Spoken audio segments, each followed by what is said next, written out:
Pixel app অ্যাপ্লিকেশনটির জন্য Bangla font কোথা থেকে ডাউনলোড করবেন আমি আজকের ভিডিওতে দেখাবো। আমাদের বাংলা ফন্ট অনেক কাজেই প্রয়োজন হয়, গ্রাফিক ডিজাইন এবং ইউটিউবের জন্য থাম্বনেল ব্যানার তৈরি করতে হলে আমাদের বাংলা ফন্টের খুবই প্রয়োজন হয়। তো কিভাবে বাংলা ফন্ট ডাউনলোড করবেন আমি আজকের ভিডিওতে দেখাবো। তো এর জন্য আপনাকে ক্রোম ব্রাউজারটি ওপেন করে নিতে হবে। ক্রোম ব্রাউজারটি ওপেন করার পরে উপরে সার্চ করে দিবেন বাংলা ফন্ট। আমি দেখাই সার্চ করে, এখানে বাংলা ফন্ট লিখে সার্চ করে দিলেই অনেকগুলো বাংলা ফন্ট চলে আসবে। এখানে লিপিগড় প্রথম অপশনটি চলে আসছে, এখানে ক্লিক করে দিবেন লিপিগড়ে আসার পরে এখানে দেখতে পাচ্ছেন অনেকগুলো অপশন রয়েছে। আপনারা এখানে দেখতে পাচ্ছেন ফ্রি ফন্ট, এখানে ফ্রি ফন্ট অপশনটির উপরে ক্লিক করে দিবেন। ক্লিক করার পরে আপনার ফন্টের পেজটি শো হবে। এখানে দেখতে পাবেন অনেকগুলো ফ্রি বাংলা ফন্ট আপনাদের সামনে শো হচ্ছে। এই ফন্টগুলোকে আপনাদের মূলত ডাউনলোড করতে হবে। ডাউনলোড করার পরে আপনারা পিক্সেল অ্যাপ অ্যাপ্লিকেশনে অথবা অন্য কোনো অ্যাপ্লিকেশনে ব্যবহার করতে পারবেন। তো আমার নেটের স্পিড একটু স্লো, তাই একটু লোড নিতেছে। তো দেখতে পাচ্ছেন এখানে চলে আসছে। এখানে খুব সুন্দর সুন্দর ফন্ট রয়েছে, আপনারা এগুলোকে ডাউনলোড করে আপনারা আপনাদের পিক্সেল অ্যাপ অ্যাপ্লিকেশনে ব্যবহার করতে পারবেন। তো আমি একটি ফন্ট আপনাদেরকে ডাউনলোড করে দেখাই। জাস্ট ডাউনলোড অপশনটির উপরে ক্লিক করবেন। ক্লিক করার পরে আপনাদের এই পেজে নিয়ে আসবে। এই পেজে আসলে আপনারা এখানে যদি চান লিখে পরীক্ষা করতে পারেন। এখানে দেখতে পাচ্ছেন এখানে লিখে পরীক্ষা করুন। আপনারা জাস্ট এখানে আসার পরে আপনারা লিখবেন। তো আমি এই দেখেন লিখলে দেখতে পারেন আমার ফন্টটি কিন্তু চেঞ্জ হয়ে গেছে। তো এই ফন্টটিকে কীভাবে ডাউনলোড করবেন? ডাউনলোড করার জন্য একটু নিচে আসবেন। নিচে আসলে এই ফন্টে কে তৈরি করেছে তার ডিটেলস দেখতে পাবেন, কবে ফন্টটি প্রকাশিত হয়েছে এবং কতবার ডাউনলোড হয়েছে তার এখানে ডিটেলস দেখতে পাবেন। এবার ডাউনলোড করার জন্য ডাউনলোড অপশনটির উপরে ক্লিক করবেন। ক্লিক করার পর এখানে একটি টিক মার্ক দিতে হবে, দেন ডাউনলোড অপশনটির উপরে পুনরায় ক্লিক করে দিতে হবে। ক্লিক করার সাথে সাথেই দেখতে পাচ্ছেন ফাইল ডাউনলোড কমপ্লিট, এখানে ওপেন। তো এইভাবে করে আপনাদেরকে প্রতিটা ফন্ট মানে যেই ফন্ট আপনার পছন্দ এখান থেকে জাস্ট ডাউনলোডে ক্লিক করে ডাউনলোড করে নেবেন। ডাউনলোড করা হয়ে গেলে এই ফন্টটি আমাদের ফাইল ম্যানেজারে চলে আসবে। ফাইল ম্যানেজারে আসলেই আমরা ব্যবহার করতে পারবো না। এই ফন্টটি এখন জিপ ফাইল আকারে রয়েছে। এই ফন্টটিকে আমাদের আনজিপ করতে হবে। এর জন্য প্লে স্টোর থেকে একটি অ্যাপ্লিকেশন ডাউনলোড করে নিতে হবে। প্লে স্টোরে আসার পরে আপনারা সার্চ বারে ক্লিক করে দিবেন জিপ ফাইল। এখানে জিপ ফাইল লিখে সার্চ করার পরে প্রথমে যেই অ্যাপ্লিকেশনটি শো হবে সেই অ্যাপ্লিকেশনটিকে আপনার ইনস্টল করতে হবে আপনাদের ফোনে। এই অ্যাপ্লিকেশনটির মাধ্যমে আমরা আমাদের ফন্টটিকে আনজিপ করব। আপনারা যেই ফন্ট ডাউনলোড করবেন সেই সকল ফন্টকেই আনজিপ করে আমাদের পিক্সেল অ্যাপে অ্যাড করতে হবে।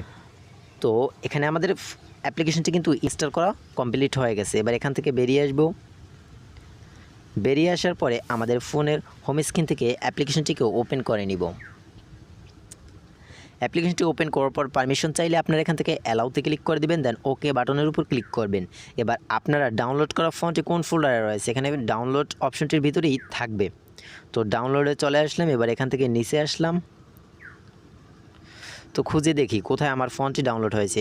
সো দেখতে পাচ্ছেন আমার ফন্টটি কিন্তু এখানে রয়েছে। এখানে ফন্টটি সিলেক্ট করে দেবেন। ফন্টটি সিলেক্ট করার পরে এখানে এক্সট্রাক্টর টু অ্যাচিভ নেম এখানে ক্লিক করে দেবেন। এখানে ক্লিক করার সাথে সাথেই দেখতে পাবেন আপনার ফন্টটি কিন্তু এখানে চলে আসছে। এখানে প্রথমে চলে আসছে। এই ফন্টটির নাম কি আপনারা দেখেন,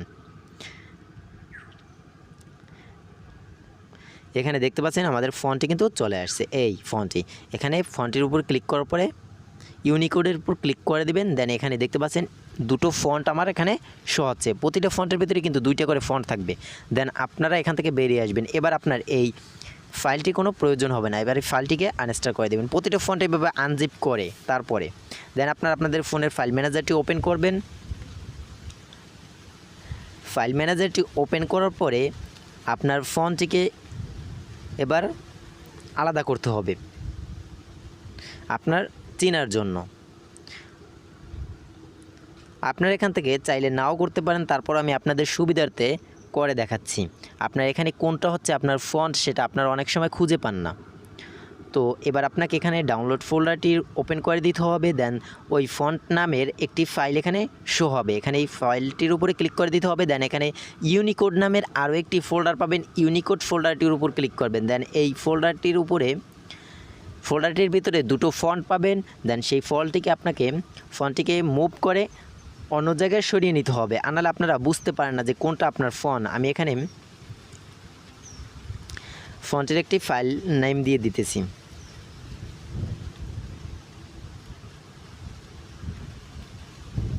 তো আমি এখানে বাংলা লিখে মুভ হেয়ারে ক্লিক করে দিলাম।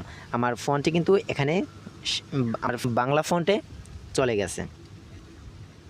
তো এবার এই ফন্টটিকে কীভাবে আপনারা পিক্সেলঅ্যাপ অ্যাপ্লিকেশনে অ্যাড করবেন, এর জন্য আপনাকে পিক্সেলঅ্যাপ অ্যাপ্লিকেশনটি ওপেন করে নিতে হবে। পিক্সেলঅ্যাপ অ্যাপ্লিকেশনটি ওপেন করার পরে আপনাকে এখানে বাংলা ফন্টটি অ্যাড করার জন্য এখানে এ অপশনটির উপর ক্লিক করতে হবে। দেন এখান থেকে ফন্ট অপশনটির উপরে ক্লিক করতে হবে। এবার এখান থেকে মাই ফন্ট অপশনটির উপর ক্লিক করতে হবে। আমি এখানে অলরেডি অনেকগুলো বাংলা ফন্ট অ্যাড করে রেখেছি, আপনারা কীভাবে অ্যাড করবেন, অ্যাড করার জন্য এখানে প্লাস আইকনটির উপর ক্লিক করবেন, প্রথম প্লাস আইকনটি। দেন আপনাদের গ্যালারিটি ওপেন হবে। এবার এখান থেকে আপনারা থ্রি ডটে ক্লিক করে আপনাদের ফাইল ম্যানেজারটি সিলেক্ট করবেন। করার পরে আপনারা যেই নামে ফোল্ডারটি তৈরি করেছেন সেই ফোল্ডারটির ভিতরে প্রবেশ করবেন। করার পর এখানে দেখতে পাচ্ছেন আমার ডাউনলোড করা দুটো ফন্ট এখানে শো হচ্ছে, জাস্ট ক্লিক করে ধরে রাখবেন। ধরে রাখার পরে সিলেক্টের উপর ক্লিক করে দেবেন। সিলেক্টের উপর ক্লিক করার পরেই এখানে দেখতে পাবেন আপনার ফন্ট দুটো কিন্তু অ্যাড হয়ে যাবে, এটার ভিতরে ফন্টটা অ্যাড হয়ে যাবে। তো আমি এখানে অলরেডি অনেকগুলো বাংলা ফন্ট নিয়ে রেখেছি। তো তারপরে আপনারা জাস্ট ফন্টের উপর ক্লিক করলেই আপনার ফন্টের স্টাইলটি চেঞ্জ হয়ে যাবে। সো ফ্রেন্ডস, মূলত এইভাবে করেই আপনার পিক্সেলঅ্যাপ অ্যাপ্লিকেশনে বাংলা ফন্ট ব্যবহার করতে পারবেন ডাউনলোড করে। সো ফ্রেন্ডস, আজকের ভিডিওটি যদি ভালো লাগলে ভিডিওতে একটি লাইক করে দিবেন এবং মাস্ট বি চ্যানেলটিকে সাবস্ক্রাইব করে রাখবেন, কারণ আমার এই চ্যানেলে Android tips and tricks related video প্রতিদিন একটি করে আপলোড করা হয়, যা আপনার উপকারে আসবে। সো ফ্রেন্ডস, সবাই ভালো থাকবেন, সুস্থ থাকবেন এবং আমার জন্য দোয়া করবেন। আল্লাহ হাফেজ।